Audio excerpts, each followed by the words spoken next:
دووبارە سڵاوتان لەبێت بینەرانی گزنگ لە دەستپێ کارمن و لاڤینتان بینی بە خۆشحاڵی ئێستا دوو میوانیش لە ستۆدیۆ کە میوانیش نین چونکە ژن تیڤی جێگەی هەموو ژنانە ئەوە دوو کەسەش بێریڤان زوو لە بەرنامەی پرسیارگەی بینن بێریڤان شاهۆ ئەمڕۆ جیاواز لە پرسیارگە هاتووە باسی ڕۆژاوای کوردستانمان بووکە فکری خۆی لەسەر بەتایبەت ڕۆژی جیهانی کۆبانێ هەروەها نوورشەن حسێن کە بەڕێزیان نوێنەری بەڕێوەبەرایەتی خۆسەرین لە هەرێمی کوردستان نوورشەن خان بێریڤان نازانم چۆن بەخێراتتان کەم بەڵام هەر بەخێر بن بۆ ستۆدیۆی گزنگ چونکە بۆ ستۆدیۆی گزنگ پێشتر نهاتون بێریڤان جارجار بەسەردانی تۆ ستۆدیۆ پێت چۆنە باشە؟ زۆر بەخێر بێن زۆر سپاسی ئامادەبوونتانەکەین وەکو دەزانین 1 نۆڤەمبەر ساڕۆژی کۆبانەیە ئێمەش بابەتەکەمان تەوەری ئێمە لەسەر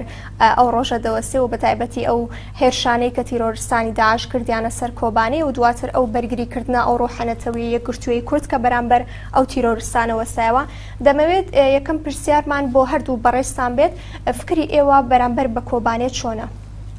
فەرموو فەرمووەگە لە نوورشەن خان و نوورشەن فەرموو تونێنەری ڕۆژاوای لێرە ینی ڕاستیژی ئەمە سبە ئەم بە سالڤەگەرە 1 نۆڤەمبەر ڕۆژی جیهانی کۆبانێ ئەم پیرۆز دکن سەرەتایی ئەم دخوازن بێژن کو ئەڤ ڕۆژ ڕۆژێکی ڕاستیژی زۆر تایبەتە ji بۆی نەتەنێش بۆی کۆبانێ نەتەنێش بۆی ڕۆژاوای کوردستانی ji بۆ هەموو کوردستان و هەموو جیهان یعنی تشتێک و کۆبانێ وسا بە تایبەتی ددێ ناسکردن چییە؟ دوو ڕەهەندێ نوێ هەنە ڕەهەندێکی کوردی کوردستانی ڕەهەندێکی وێژی جیهانی ji ber ku di kôbanê de yanî berxwedanekî wisa hat nîşandan berxwedanekî ku hemû Kurd di kôbanê de bûn yek yanî em dizanin ku 134 roj berxwedan li beramberî hêza tarî ya herî tondrew ya herî ku cîhan tevahî xistiye me tirsiyê de yê ku dewlet û bi teknîka herî giran li beramberî Daeş nekarî yanî rawesta li beramberî ew hêza tondrew û tariya ku cîhan giştî xistiye me tirsiyê de 134 roj berxwedanî hat avakirin û li beramberî wê yekîtiya Kurdan hat çêkirin û ne tenê yekîtiya Kurdan em dizanin ku zor internasyonal kesayetên ji cîhan de yên ku dixwastin li beramberî ew hêza tarî şer bikin û cîhanê ji wê hêzê xelas bikin hatibûn wekû seferberî derbasî Kobanê bûbûn yanî Kobanê bû sembolekî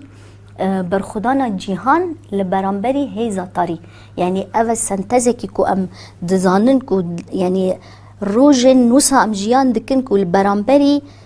yanî di cîhan de du hêzên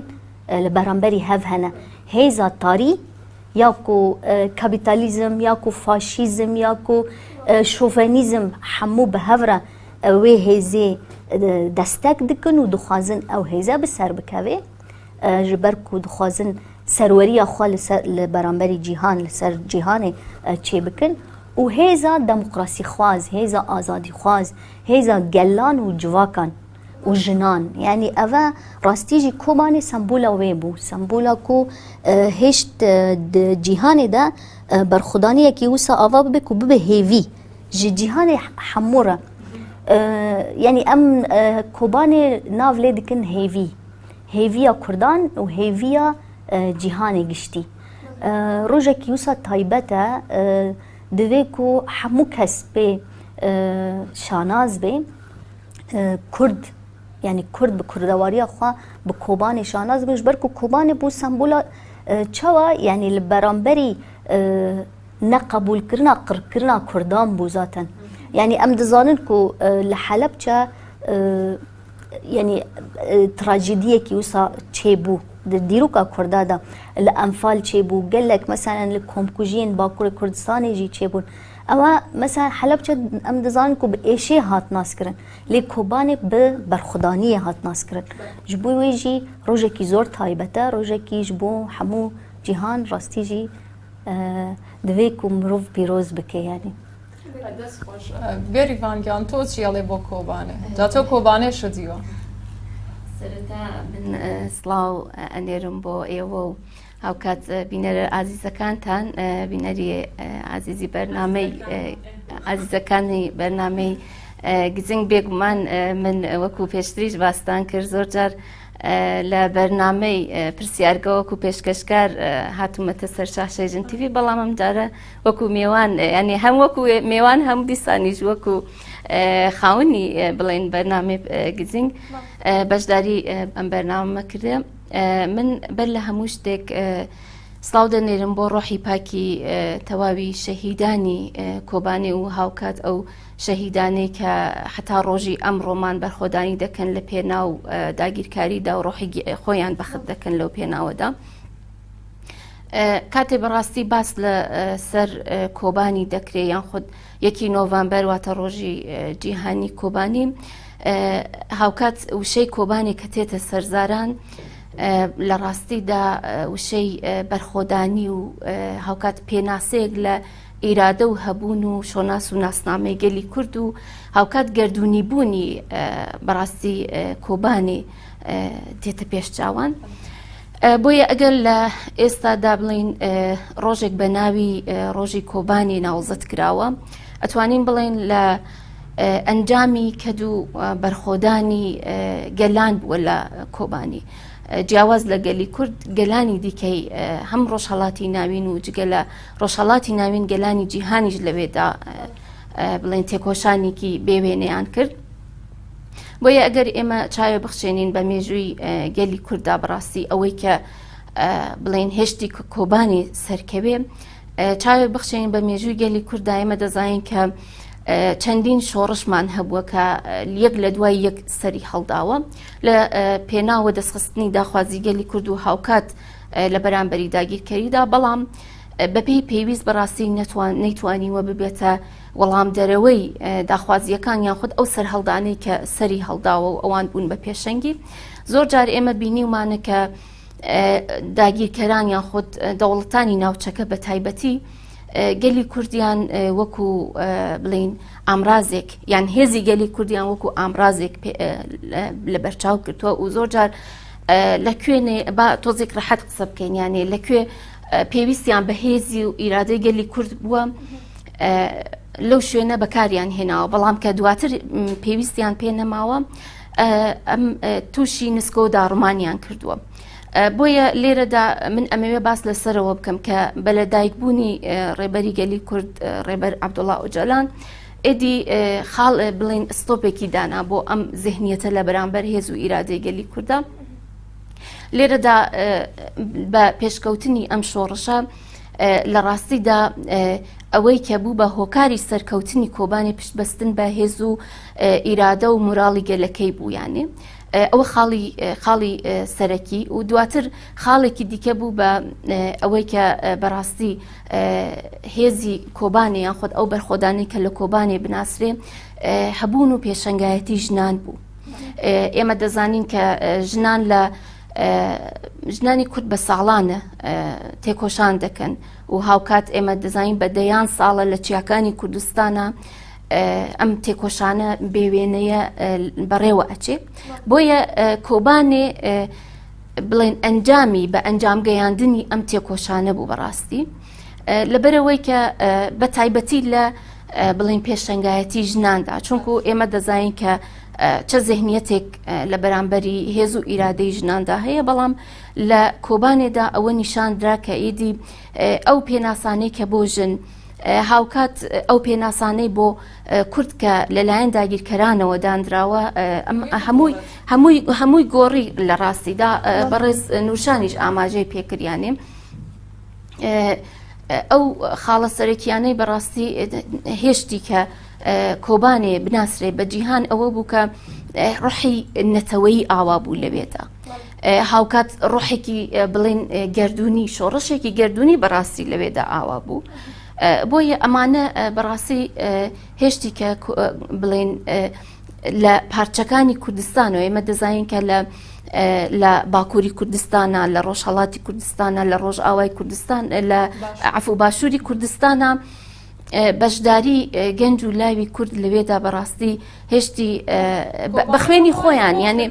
بەڵێ بە خوێنی خۆیان بەڕاستی ئەو ڕوحەنەتەوەیان ئاوا کرد ئەو سنووری دەستکردانەی کە لەلایەن داگیرکەرانەوە دانراوە بەڕاستی شکاندیان تێکیان شکاند. بە درێژی باسیواکەین ینی کە چۆن کۆبانێ بۆ هۆی کۆکردنەوەی کورد وەکو خۆشتان ئاماژەتان پێ تەنها کورد نەبوو کە لەوێ جەنگا بەڵکو گەلانی هەر کەسێکە دژی زوڵ مستەم بێ ڕۆشتە کۆبانێ. لاڤین راپۆرتێکی ئامادە کردووە پێکۆبینەری ئەبین بزانین لە کۆبانێت چی ڕوویداوە ئەوی لە کۆبانێ قەوما بە کوردیەکەی چی بووە بابزانین لە کۆبانێت چی ڕوویداوە چۆن سەرکەوتن تۆمار کرا لە کۆبانێت دواتر درێژە بە گفتوگۆکانمان دەدەین.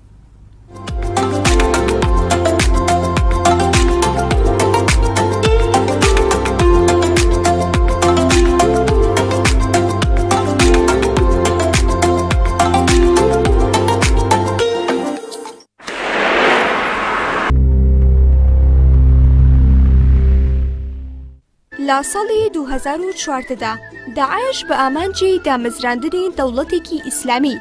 لە عێراق و سووریادا دەسەڵاتداریکی گەورەی بەدەستهێنا بە شێوەیەک لە عێراقدا ئەنبار و نینەوا و دیالە و کەرکوک و سەلاحەدین و مووسڵی داگیر کرد. هەروەها لە سووریاشدا دێرەزور و ڕەقە و حەلەبی داگیر کرد. لەو جێگەیانەی دەسەڵاتی خۆی دروست کرد بە یاسای شریعەتی توند کە لە نێوان ساڵانی 2013 و 2014 و 2015دا بووە ڕێخستنێکی بەهێزی ئەو گروپە لە هەرێمدا. ئەو گروپە بە ترس و سەربڕین و تاڵانکردن هەوڵیان دەدا زۆربەی ناوچەکان بکەنە ژێردەستی خۆیان. بەردەوام پێشڕەویان دەکرد تاوەکو جێگا و ناوچەی زیاتر داگیر بکەن.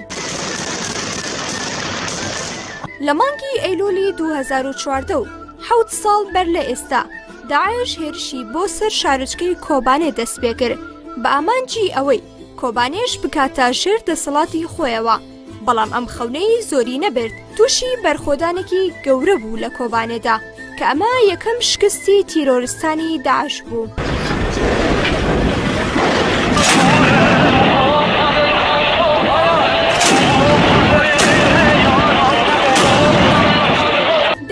دەیویست بەو دەستکەوتە جەنگیانەی کا لە داگیرکردنی مووسڵدا بەدەستی هێنا بوو کۆبانێش بە ئامانج بگرێت.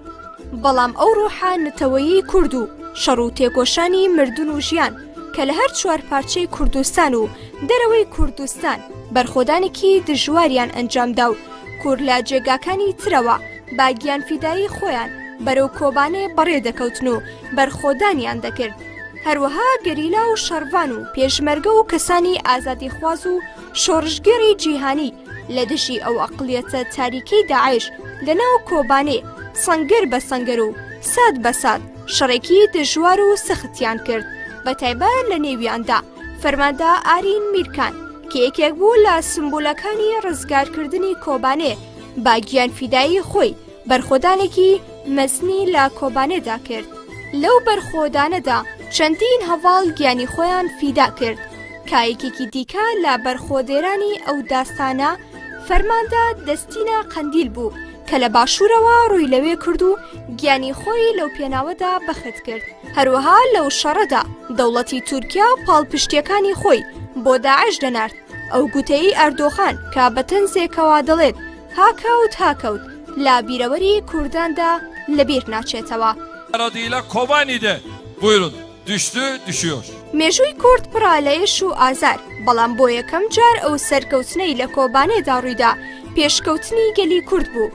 داستانی قارەمانانەی کۆبانێ لا 15 مانگینۆی 2014 دەستی پێکرد و شەڕڤانان و ئازادی خوازان دوای 34 ڕۆژ بەرخۆدان توانیان شارەکە بپارێزن و نمونەیەکی شۆڕژگەری لەم سەدەیەدا پیشانی دنیا بدەن. بەپێی ئامارەکان لە شەڕی کۆبانێدا 3800 چەکداری داعش کوژران و لا بەرامبەردا 422 شەڕڤان گیانی خۆیان فیدا کرد. لە دوای ئازادکردنی کۆبانێ لا 1 نۆڤەمبەری هەمان ساڵ با هەزاران کەس لە سەرتاسەری جیهانەوە ڕژانە سەرشەقامەکان و دواتریش ئەو ڕۆژە وەک ڕۆژی جیهانی کۆبانێ ناسێنرا و کۆبانێ بوو بە سمبولی بەرگری کورد و تێکشکاندنی داعش.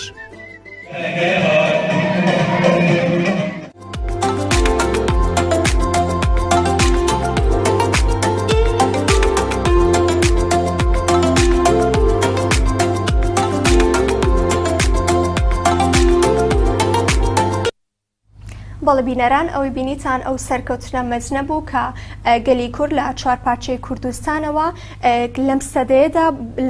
لەم سەدەیەدا بۆ خۆی تۆمار کرد. من دەگەڕێمەوە لای میوانەکان و زیاتر گفتوگۆکانمان شەڕ دەکەینەوە. دەمەوێت باسی ئەو ڕۆحانەتەوەیە یەکگرتووە بکەم کە لە چوار پارچەی کوردستان بە تایبەتی هەم شەڕڤان، هەم گەریلا، هەم پێشمەرگە، هەم کەسانی ئازادی خواست لەو شەڕەدا بەشداریان تێدا کرد. ئەم ڕۆحانەتەوەی و یەکگرتوویە چواتایەکی هەیە لای تۆ؟ یعنی ڕاستی ئەم دخوازن هەنێکی یعنی مێژووی و هەندر کۆبانێدا چێ بووە وسا تشتێک و gelê Kobanê û gelê Rojavayê Kurdistanê li wir jiyan kiriye em bêjin. Em dizanin ku di 15 Eylûlê 2014 der ev yani şerrê Daeş li beramberî Kobanê rûda. Rastî yani li wê derê seferberiyekî Kurdistanî hat ragandin. Wê demê rêberî gelê Kurd rêber Apo ditwanî yani baxviya ji زیندانی ئیمرالی و سەفەربەری ئیلان کرد ji بۆی کۆبانê. Li piştî ew qise rastî jî yani her kes seferber bû.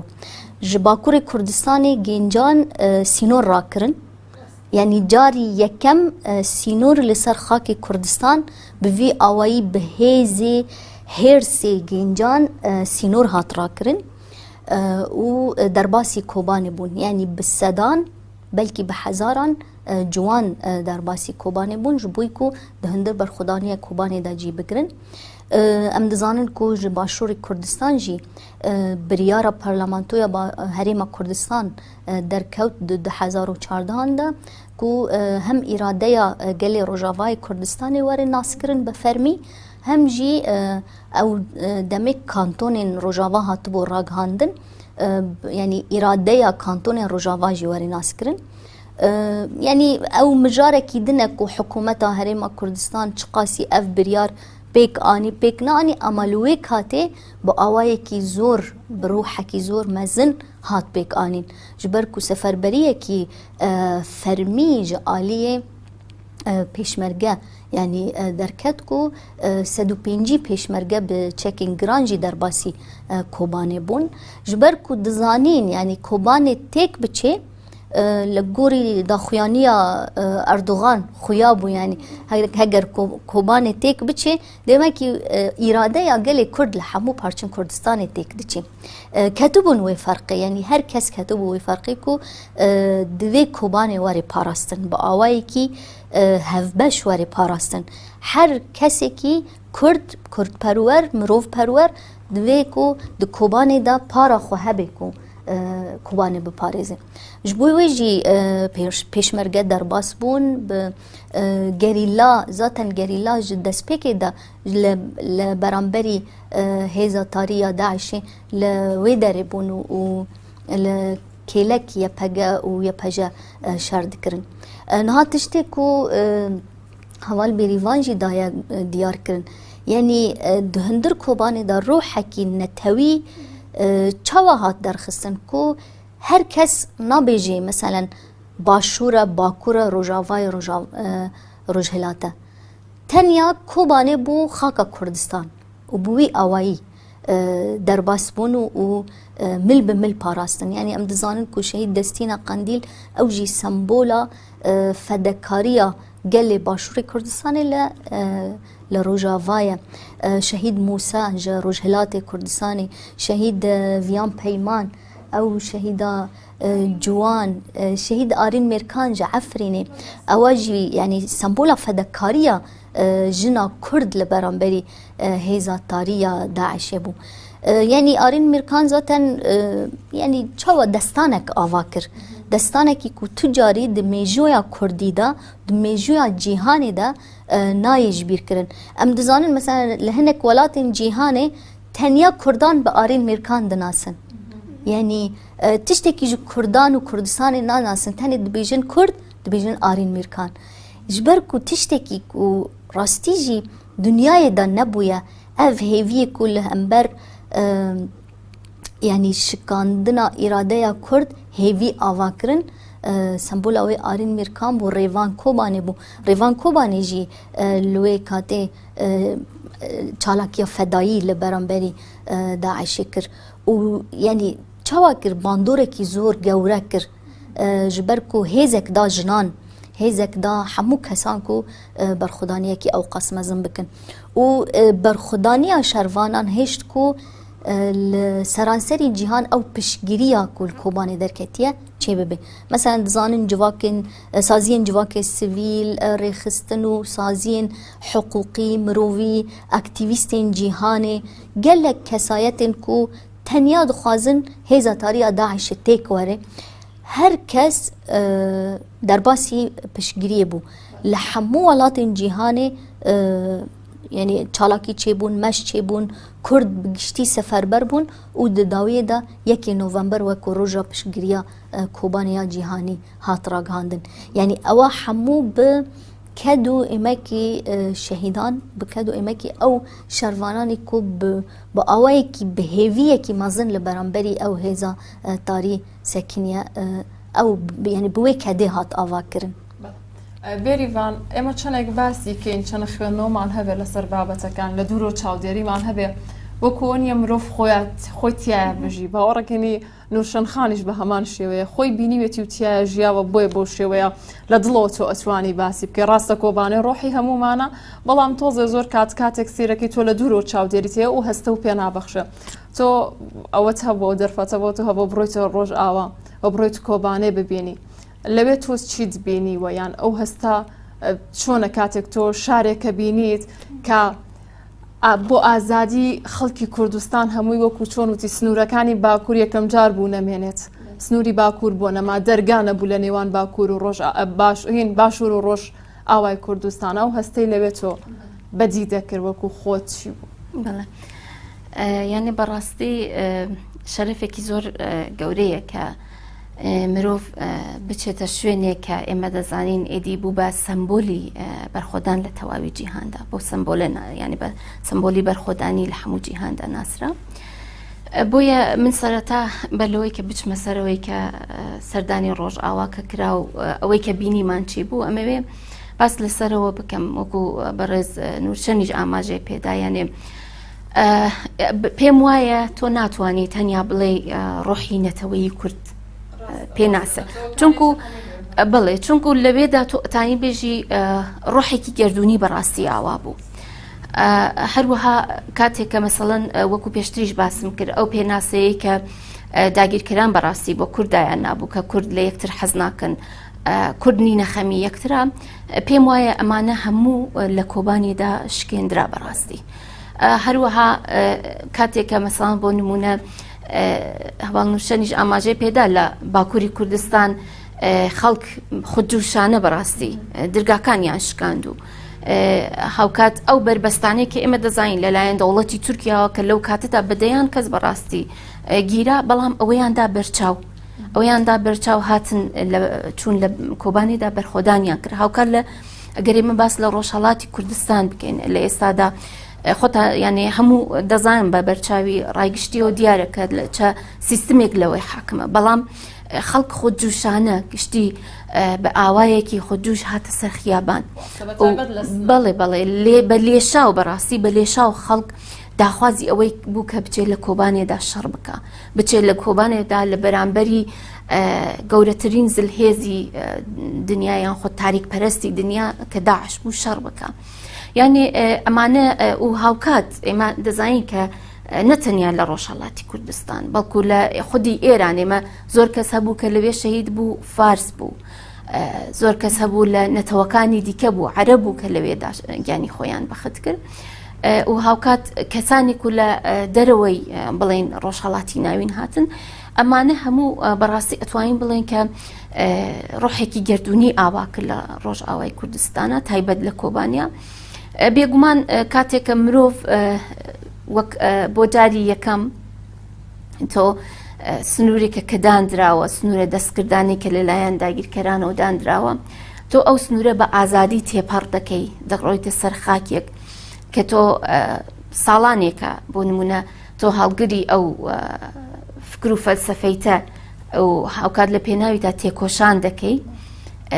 تۆ تەنیا لە پێناویدا تێکۆشان دەکەی بەڵام کاتێ ئەچیتە سەر خاکێکە ئەوە بە شێوازێکی فعلی بەڕاستی دەبینی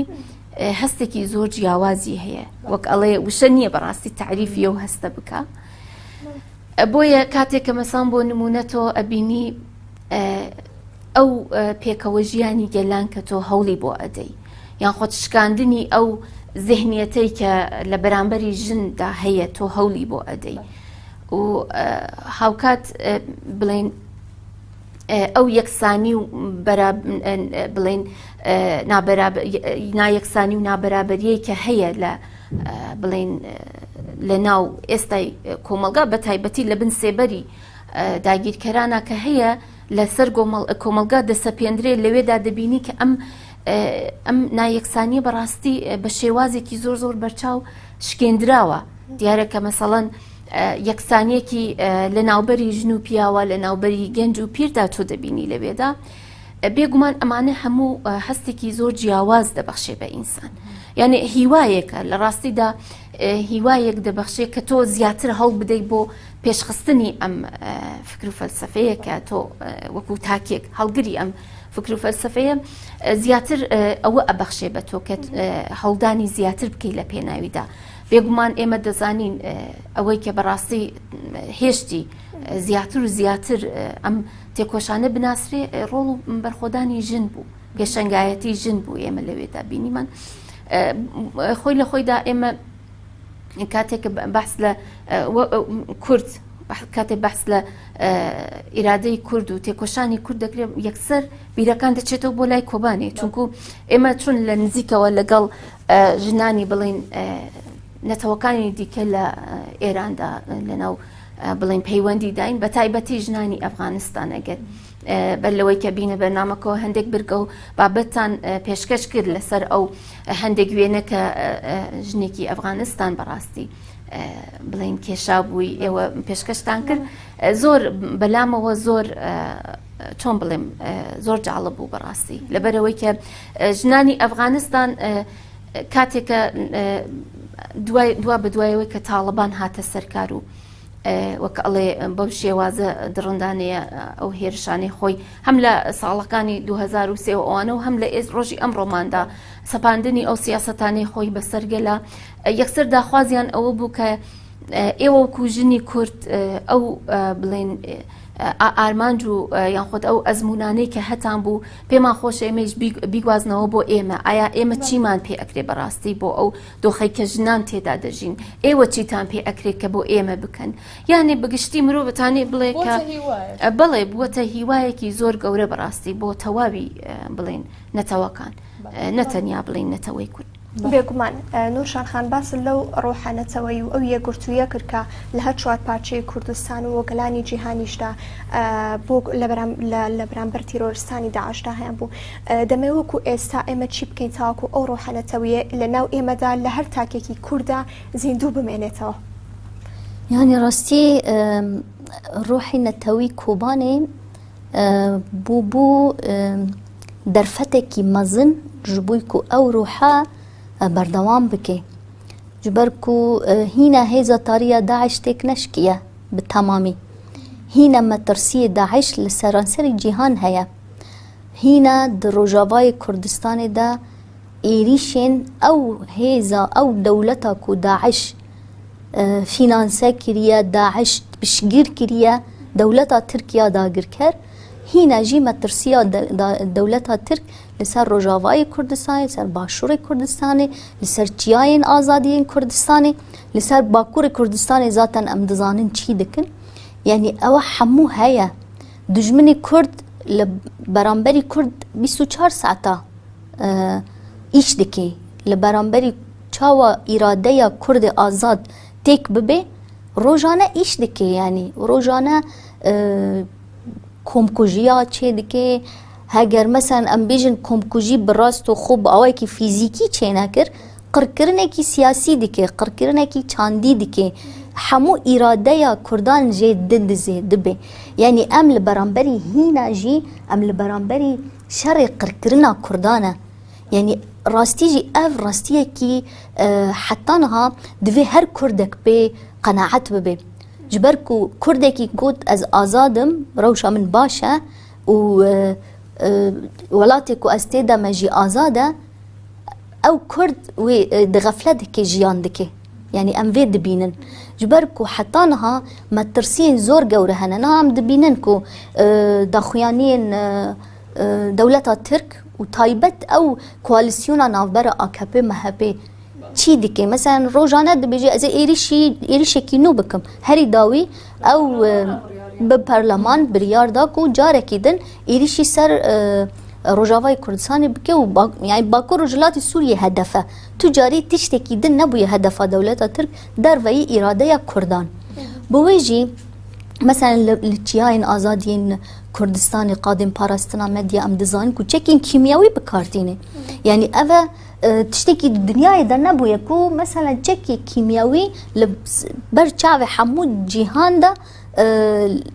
li ser çiyayan bikar bîne û kesek jî tiştekî nebêje an jî mesela netewên yekbûyî çi dike mesela meclîsa ewlekarî çi dike ew qas saziyên mafên mirovan û hiqûqî yani li beramberî ew hêza ku Kobanî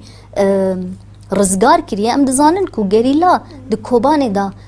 zor fedekarî kirin yani ew gerîla mesela hêza ku Kobanê rizgar kiriye şervanên ku di Kobanê da xwîna xwe rijandine û berxwedanî kirine ew nanhat bin hedefa dewleta Tirk de ne ji ber ku armanca dewleta Tirk di Kobanê da pêk nehat dixwaze carekî din tişta ku Daeş nekiriye tişta ku Daeş nikariye bi ser bixîne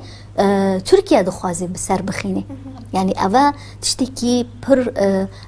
li ber çavê hemû Kurdan ber çavê hemû cîhanê dibe ji bo wê jî tê xwestin ku ew roha netewiye ya ku li Kobanê hatiye avakirin dewam bike heta serkeftina dawî heta mesela em bêjin şoreş naqede şoreşa gelan şoreşa gelan naqede heta ku ew şoreş bi ser nekeve encam negire evê tu carî ew roha nesekine niha yani dixwazim bêjim ev rastî jî bi vekirî bêjin mixabin yani soranî dibêjin vedaxewa bedaxewa yani rastî jî tiştekî zor xirab e ku yani şerî li navberî Kurdan hîne yani di rojeva me da ye ev tiştekî pir xirab e yani ku heta niha hîn difikirin ku yekîtiya di navbera pêşmerge gerîla YPG qesede ew subayên leşkeriyên ku li ser axa Kurdistanê ji bo parastina axa Kurdistanê hatine avakirin li beramberî wan yekîtiyekî wisa netewî nîne mesela em dizanin ku Kongra Netewiya Kurdistanê yek ji armancên wê sereke ku subayekî leşkerî giştî Kurdistan bike yek ava bike bila her parçayek çawa hukmraniya xwe sîstema xwe ya rê veberiya civakê pêk bîne ewa muşkile niye yani di fikrandina siyasî de belê yani fikrandina siyasî mirov dikare gelek zengîn bê rengîn bê herkes şeklekî bifikirî bes yani di yek armancê de bifikirî armanca azadiya gelê Kurd armanca îradeya gelê Kurd بەداخەوەی ئێستا لە خەلیفان لە ماوەی ڕابردووە بینراوە باس لەواکرێکی هێرشێکی تر لەلایەن پێشمەرگە وەکو کەسانی کە ناوی پێشمەرگیان لێنراوە لە کاتێک ئازانین کە ئەو هێزانە بە تایبەت دروست کراون بۆ سەر گەریلاکانی ئازادی کوردستان هەیە یعنی ئەس vê gotinê rastî jî pêşmerge tev lê nabim ji ber ku pêşmerge zor ji bo me hemû Kurdan pîrozin yani ew kesanê ku Kurdan dikujin ne pêşmerge ne yani mirov dikare navê wan çeta lêkê ji ber ku Kurd Kurdekî nakuje Kurd Kurdê diparêze bele baş sa birgekî ema amade lavên birgekeman rapirsiye لەلایەن بەڕگەیشمان ڕاپرسیە لەگەڵ ژنانی باشووری کوردستان کردومانە سەبارەت بە ئەوەی چیان هەیە بۆ کۆبانێ فەرمون با پێکەوە ببینین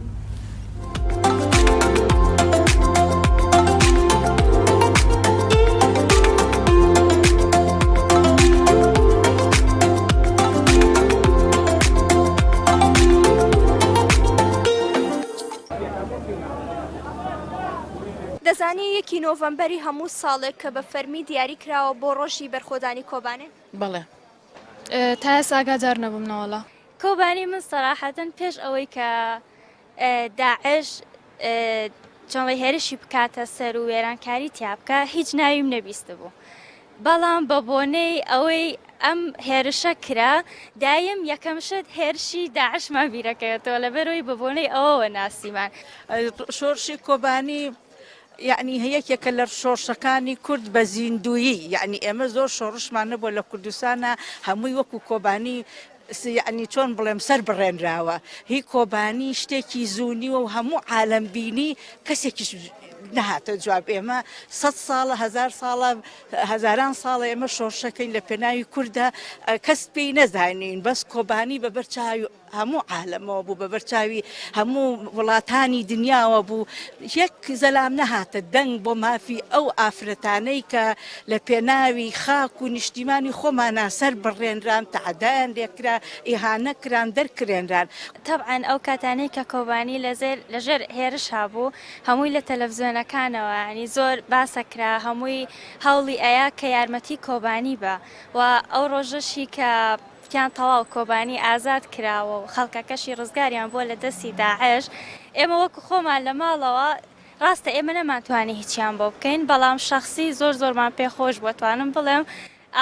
ئاهەنگێکی پسکۆلارە شفانساز کرد بەس بەو بۆنەیەوە هەستینە تەواوەتی باوەڕکە بیر و فکری هەموو کەسێکی هەژان تێگە هەموو کەس یعنی بە خۆیان چوو کە ئەو کەسانەی کە وان کرد لە کۆبانیە زانن کە کەسێکی چەند خراپن تێگە بە ناوی ئیسلامە وان کرد لە ئیسلامیشان ناشرین کرد. هەستێکی تابعاً لە ڕووی نەتەواتیەوە ناتوانێت وەسف بکرێت لەبەرەوەی هەستێکی زۆر تایبەت بوو. کۆبانی شتێکە یعنی ئیتر نازانم چۆن بۆ باسکەمەوە نەمشت پێ ئەگەر ئاوا ئێستا تۆ مفاجە ئەو پێ نەکردمایە ئەمتوانی کتێبێکی لەسەر بنووسم یعنی شۆڕشی هەموو هی کورد بە تایبەتی کۆبانی هەروەکو پێم وتی تۆزە دووبارە ئەبێتەوە ئازارەکەی ئەوەیە بەبەر چاوی دنیاوە بوو کەسی نەیتوانی داوای یعنی حەقێکی پارچەیەک لەو حەقەمان بۆ بکە نەک هەموو حەقەکانی لەبەرەوە وەڵا کوردم وەڵا کۆبانیە ئەفرینە چوزانم سلێمانیە هەولێرە مەهاباتە ئەمانە هەمویان دیاربەکرە ئەمانە هەمویان ئازاری وەکو کۆبانیان هەیە بەڵام کۆبانی چۆن بڵێم وەکو هینەکەی کرد یعنی بۆ هەموو دنیای دەرخست کە کورد لە چژێر چ ئازارێکە یا ژنی کورد چەنێ ئازایە چەنێ بەجەرگە وەکو پیاو لە ناو سەنگەرەکانە ئەجەنگە لە یعنی هیچ فەرقێک نییە لە بینی ژن و پیاوە لە شۆڕشی کۆبانیە ئەوەشی بۆ دنیا ئیسپات کرد. ئەو شۆڕشەی کە لە کۆبانێ کرا بۆ ڕزگارکردنی کۆبانێ چ شتێک بە بیری تۆدا ئاهێنێتەوە یان ئەو کاتێک کە کۆبانێ ڕزگار کرا چ شتێک هەیە لە لای تۆ هێشتا هەرماوەتەوانێت. ڕاستی هەستێکی خۆشە ینی بکەوێتەوە ژە دەسەڵاتی کوردی خۆمان و خۆمان حکمڕانی بکەین ئەوە هەستێکی جوانە بێ بۆ ئێمە بۆ گەلی کورد بە تایبەت و ئەوەش ینی زۆر تایبەتترە بێ ئەگەر بکەوێتەوە سەر کوردستانی گەورە و هەروەها خۆمان فەرمانڕەوایەتی بکەین و وەکو وڵاتان پێشکەوتن بەخۆیەوە ببینێ. ئەو شۆڕشەی کە لە کۆبانێدا کرا لە دژی چەتەکانی داعش دەتوانین ئێمە چۆن ئەزمموی لێوەربگرین بە تایبەتی ئەو شۆڕشەی کە ژنان کردیان لەوێ. سەرکەوتنێکی زۆر گەورە بوو تێگی زۆر گەورە بەڕاستی یعنی نمونەی ئافرەت بوون بە تایبەتی ئەنی باوەڕە هەبێ ئافرەتی تریان هەژان ویان کرد ئافرەت یعنی بزانێت کە خۆی هەیە تێگە تەنها ئەوەی ئافرەت لە ماڵە بێت و هەر خەریکی ماڵ و مناڵ و خواردن و پیا و ئەو شتانە بێ ویان کرد ئافرەت کە ئافرەت بڵێ من هەم تێگەی ئەی ئەو شەڕی یاخود ئەو ئازادکردنەی کە لە کۆبانێدا کرا بیرت ماوە چۆن کۆبانێ ئازاد کرا؟ وەکو بیرم نەماوە بەڵام وەکو ئەو دەقەی چکە هەتا ئەو کاتەشی کە شەڕ لە کۆبانیا ڕووی ئەیە بە بەردەوامی تەلەڤیزۆنەکان پێشکەشیانە کرد کە چۆن نیە و چۆن ئازاد کراوە و بە بەردەوام ئێستش زۆربەی کات لە فەیسبوک چزانم لە ئینستا لە کۆمەڵەشون ڤیددیۆکان لێ ئەیەنەوە کە بەم شێوازە ئازاد کراوە بەڵام وەکو ئەو دەقەیە بیرم نەماوە. تۆ دەزانی بەشێکی ئەو ڕزگارکردنەی کۆبانێ لەسەر دەستی ژنان بوو؟ زۆر خۆشحاڵم. مەڵە من شانازیەکەم بە کچی مەهاباتەوە هی کەرکووکەوە هی دیاربەکرەوە هی قامیشلیەوە هی هەموو پارچێکی کوردستانە قەت کەمترمان نەکردو لە پیاو هەموو ژیانی ژنی کورد هەبووە بێوەژن کۆشی کردووە مێردی پێشمەرگە بۆ ژن بێوەژن کۆشی کردووە و مناڵی بۆ بەخێو کردووە ئەمانە جیل لە دوای جیل هەر هەمومان شۆڕش گێرین وەکو کۆبانی وەکو ژنی کۆبانی وەکو هی ئافرین وەکو هێر هەمووی.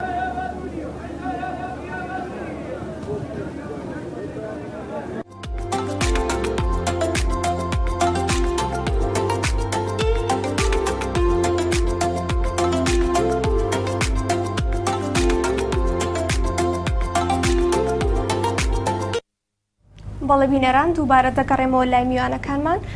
بێریڤان ئەگەر زیاتر ئێمە لەسەر ڕۆڵی ژنان لا شۆڕشی کۆبانێدا بوەستینەوانێ وەکو دەزانین ئەو شۆڕشەی کە ژنان کردیانەوە بە تایبەتی زیاتر لەسەر دەستی ژنان بوو چۆن ئەمەی کەوای کردکە ژنانی ئێمە زیاتر بە جیهان بناسێنرێ چۆن لە باشووری کوردستان و ئێمە زیاتر بتوانین ئەزمون لەو ژنانە وەربگری. یعنی ئێمە وەک دەزانین کە لە شۆڕشەیەک لە دوای یەکەکانی کوردیدا و هاوکات ئەو شۆڕشانەی کە لە ناوچەکەشدا سەری هەڵداوە بێگومان ژنان بوونیان هەبووە بەڵام بەداخەوە لە دوای ئەوەی کە دایما بڵین وەکو پرسی ژن دانراوە بۆ قۆناغی دوای شۆڕش بۆیە زۆر جاری ژنان وەکو ئەو بەرگەیەش کە ئێوە پێشکەشتان کرد لە زۆرێک لە وتەکانی ژناندا دیار بوو کە دایمە ژنان وەکو بڵێن هێزی دووم یان خودت جنسی دووم دەناسرێ و هاوکات ژنان دایمە لە بڵێن پشتەوەی سەنگەرەکان وەکو پشتیوانیەک پیاوان سەی دەکرێت ئەگەر حتا ژنان لە پێشەوەیش یعنی ئێمە هەمانە ژنی زۆرمان هەبووە کە لە سەدەکانی ڕابردوودا ڕۆڵی زۆر بەرچاویان هەبووە بەڕاستی لە هەموو پارچەکانی کوردستانە ئێمە دەزانین کە ژن لە ئاستی فەرمانداری شەڕ بەڕێوەبردننی شەڕیشدا جێگەی کردووە بەڵام لە دوادا لە کۆتاییدا دیسان ژن گەڕێنرایەتەوە بۆ نێو ماڵەکان بۆیە جیاوازی لێرەدا بەڕاستی جیاوازیەکی یەکجار زۆر و بەرچاو هەیە لە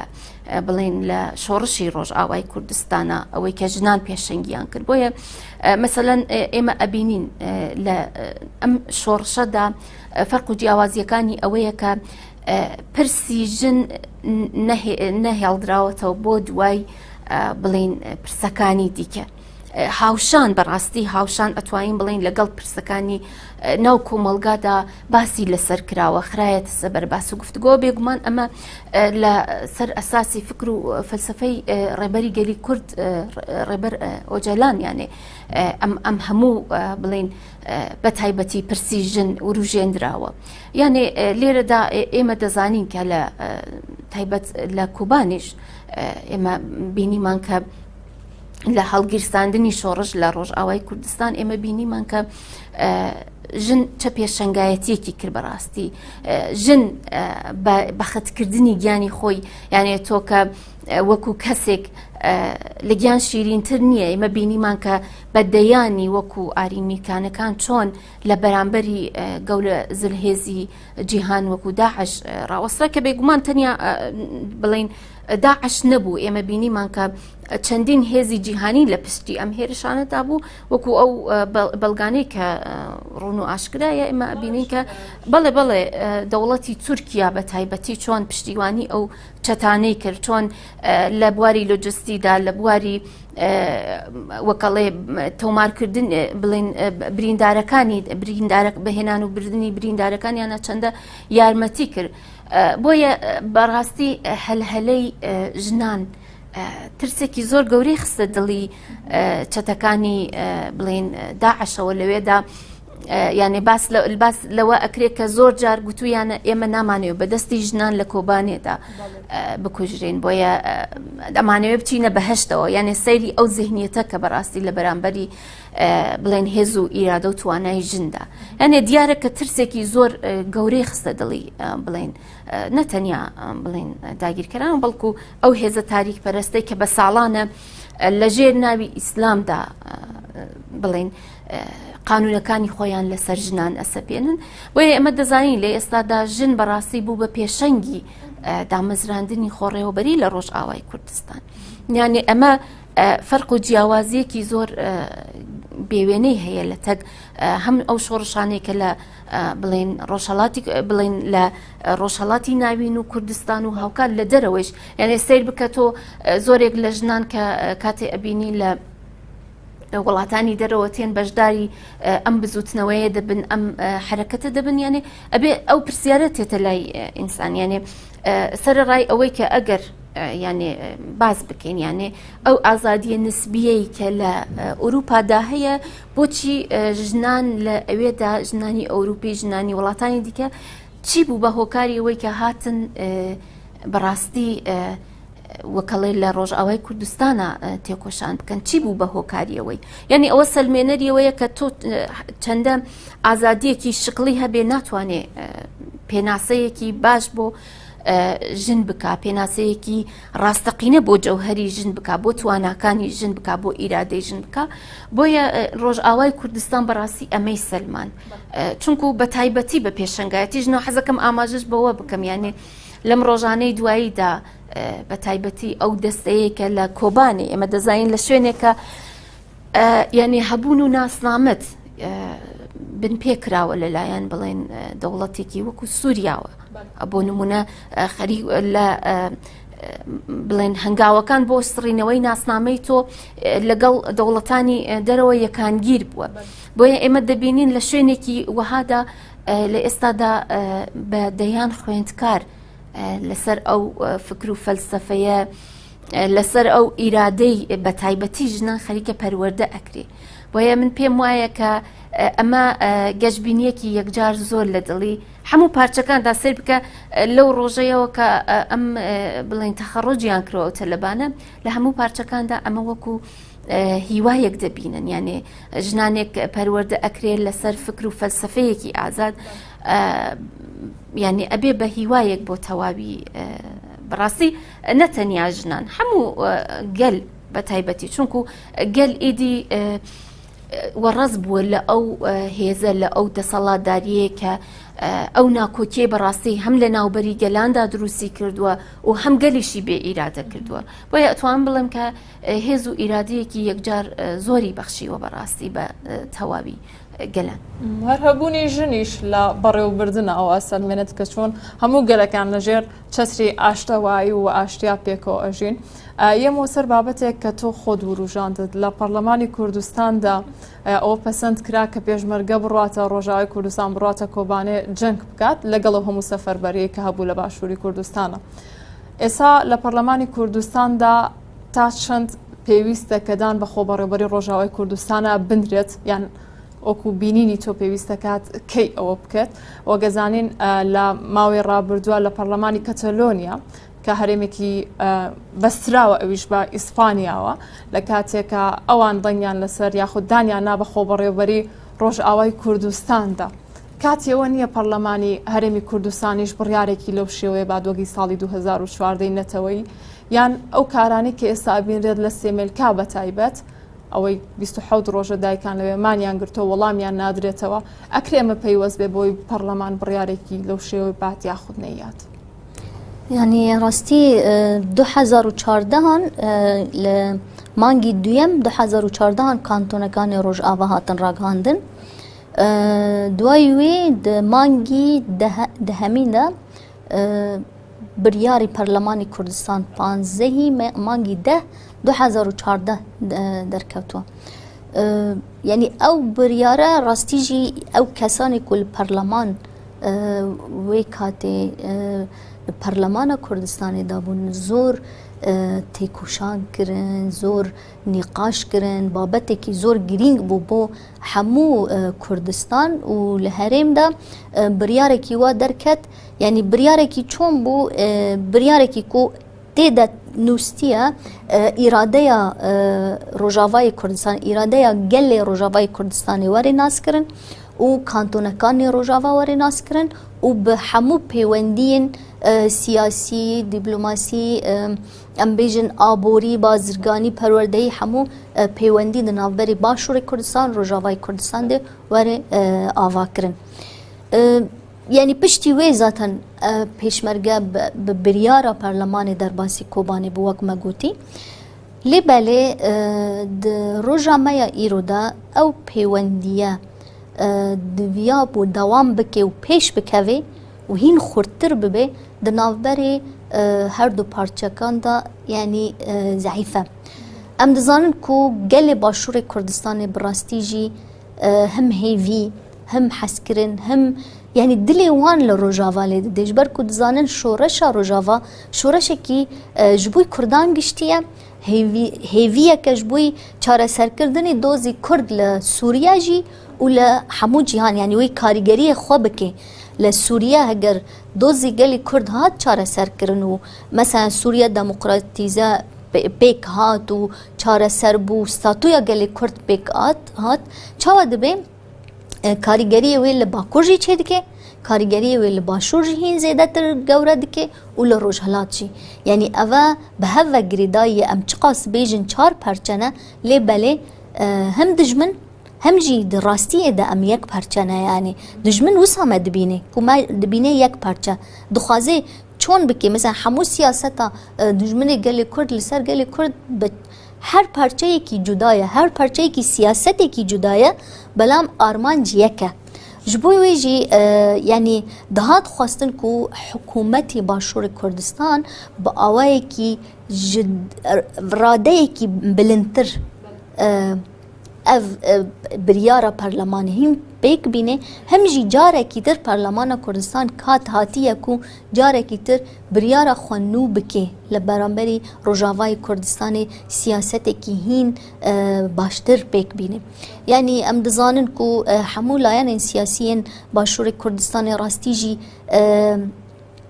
لگل روجاوات دلسوزن يعني هم بارتيين سياسي هم رخصتنين جواكي هم جواك بقشتي دول سوزن کات کرابەوە بڕۆژاوای کوردستان 2 ساڵ بەر لە ئێستا عنی سەلمێنەری ئەوەی ڕۆحی خەڵکی باشوور چەند لەگەڵ باکیانەوەی ڕۆژهەڵات و یعنی هەن لایەنی سیاسی ئالیکاری ژیدان باش روجاوای کردستان و حتی نهاجی آلیکاری ددن دلسوزینه لیدوان وان یعنی همو آخافتن وان جبوی کو روجاوا ستاتو یکی خو آوا بکه هنه لی بله راستی جی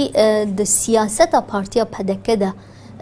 کیمانی هیا کیمانی کی زور گوره هیا لبرانبری اراده یا روجاوای کردستانی ام دزانن درگاه سیمالکا درگاه کی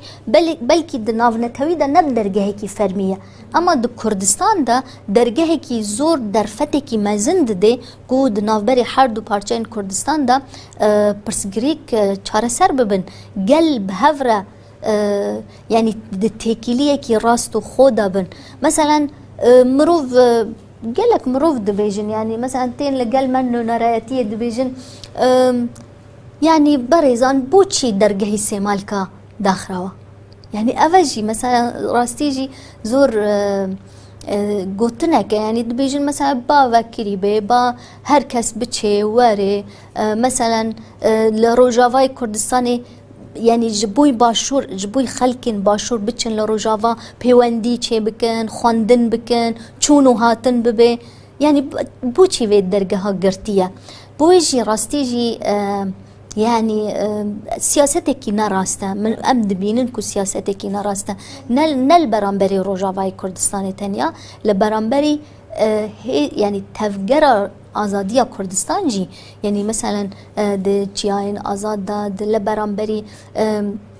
پارتیین دیترین کردستان راستی جی سیاست کی دوی وره گوهرتن جبوی کو نکوه آستا تمام کرنا سیاست دجمن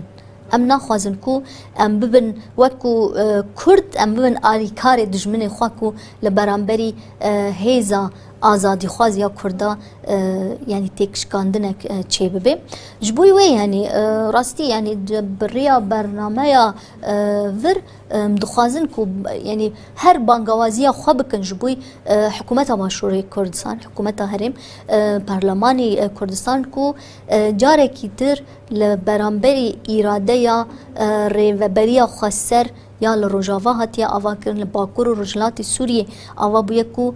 gelên باکوور و ڕۆژهڵاتی سووریێ bi hev re bi yek destî bi yek rengî avakirina rêveberiya xwe çêkirine wana bidin naskirin. شۆڕشی ژنان و بەرخۆدانی ژنان کردووە ژنانی ڕۆژاوا و بە تایبەت لە نێویاندا فەرماندە ئارین میرکان ئێمە پۆرترێکمان لەسەر ئەو ئامادە کردووە فەرموون با پێکەوە بیبینی.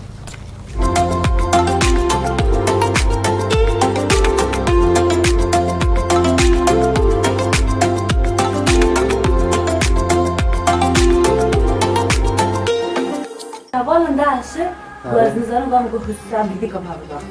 bu hüsran. Muda kışka avaya aslında bir musa muda transmir zinetlerken. ژنان هێشتا کۆتا قسەیان لەبارەی بەرخۆدانی کۆبانێەوە نەکردووە. ئێمە لە چەتەکان ناترسین و تا کۆتایی دەجەنگین. با فیداکاری